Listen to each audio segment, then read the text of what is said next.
का सबमिशन अक्सर ये होता है कि आपके ऊपर अगर 376 जैसे संगीन मामले के एलिगेशन लगे, 376 के साथ बहुत सारी धाराएं लग जाती हैं, जैसे 313 लग जाती है, 328 लग जाती है, या सेक्शन 67 आईटी एक्ट। आज मैं बात करूंगा कि जो सेक्शन 67 आईटी एक्ट धारा 67 इंफॉर्मेशन टेक्नोलॉजी एक्ट का जो आपके ऊपर लगाया जाता है, जिसमें कहा गया है कि कोई व्यक्ति किसी महिला की ऑब्सीन फोटोग्राफ को शेयर करता है, फोटोज को वायरल करता है या वायरल करने की धमकी देता है, तो उसके ऊपर ये धारा लगाई जाएगी।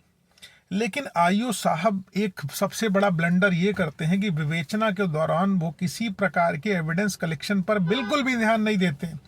कारण उसके पीछे क्या है कि 376 जैसे एलिगेशन जहां पर महिला ने लगा दिए, उसने जो कह दिया वही ये लोग पत्थर की लकीर मान लेते हैं, उसको सती सावित्री समझ लेते हैं और लड़के को नटवर लाल समझ लेते हैं।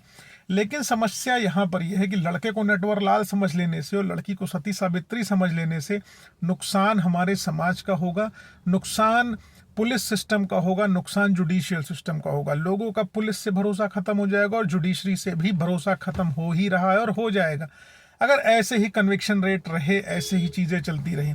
दरोगा जी क्या करते हैं कि अगर लड़की ने कहा कि इन्होंने मेरे वीडियो फोटोज वायरल कर दिए लेकिन दरोगा के पास किसी प्रकार के साक्ष्य दौरान विवेचना निकल के नहीं आते हैं कि किस लड़के ने उस लड़की के ऑडियो वीडियोस को वायरल कर रखा है, कहाँ वायरल कर रखा है ये स्पष्टीकरण नहीं है, किसको उसने भेज रखा है ये स्पष्टीकरण नहीं है, वो लिंक कहाँ है जिसको उसने शेयर करा हुआ है या कहीं अपलोड करा हुआ है, ऐसा कुछ वो बरामद विवेचना के दौरान नहीं कर पाता है।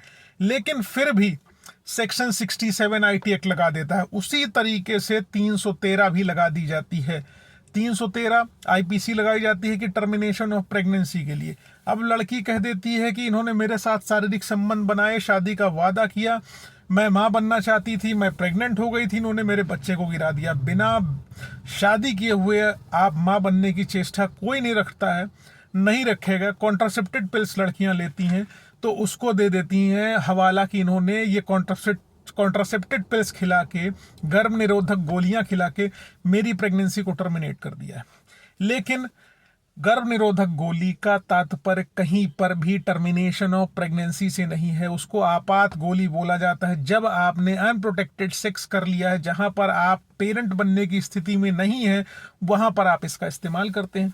लेकिन जिस तरीके से सेक्शन 67 का इस्तेमाल किया जा रहा है, उसी तरीके से 313 का भी इस्तेमाल किया जा रहा है, फर्जी तरीके से लड़कों को फंसाने के लिए। और पुलिस के द्वारा भी किसी प्रकार के एविडेंस नहीं कलेक्ट किए जाते हैं, किसी प्रकार की रिपोर्ट लड़की से नहीं मांगी जाएगी कि तुम्हारा इन्होंने टर्मिनेशन ऑफ प्रेगनेंसी किस अस्पताल में कराया, किस डॉक्टर ने किया, तुम्हारे पास इस चीज का क्या एविडेंस है।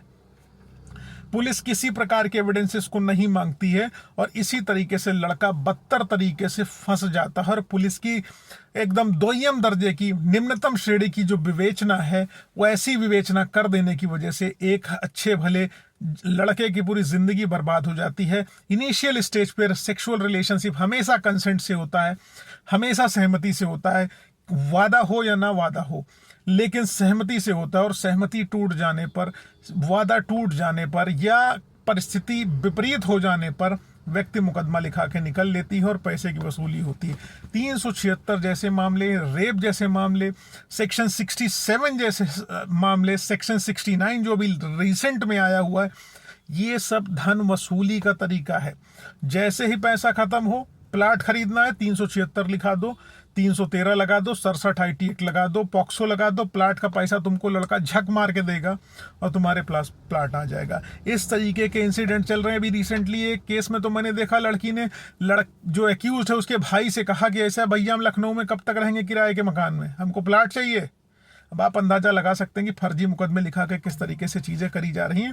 और अब जो दो मैंने सेक्शंस की बात करी, एक 313 की और एक सेक्शन 67 आईटी एक्ट की, अगर ये लगा हुआ है और इसके कोई एविडेंस पुलिस ने नहीं लगाए हैं, केस डायरी में कोई एविडेंस वो कलेक्ट नहीं कर पाए हैं, तो आप चुपचाप क्वेश्चनिंग में चले जाइए और इसी पर एम्फेसाइज करके बहस करिए कि साहब 313 का एविडेंस कहाँ है इनके पास, किसी प्रकार के साक्ष्य नहीं है। 313 की टर्मिनेशन ऑफ प्रेगनेंसी कर रखा है या 67 आईटी एक्ट लगा रखा है, तो फोटोज वीडियो वायरल करी है हैं तो कहाँ करी हैं, किस डिवाइस के माध्यम से करी हैं, किसको भेजी हैं, वो लिंक कहाँ है। अगर वो सब अवेलेबल नहीं है तो आप इमीडिएटली चार्जशीट क्वेश्चनिंग में जाइए और क्वेश्चनिंग में कोर्ट के सामने अपनी दलील रखिए। माननीय न्यायाधीश महोदय बहुत विवेकवान है, बहुत ऊर्जावान है, वो आपके लिए बेहतर तरीके से कुछ ना कुछ रिजल्ट निकालेंगे और आपको इस फर्जी मुकदमे से निकलने में निजात देंगे। धन्यवाद। जय हिंद, जय भारत।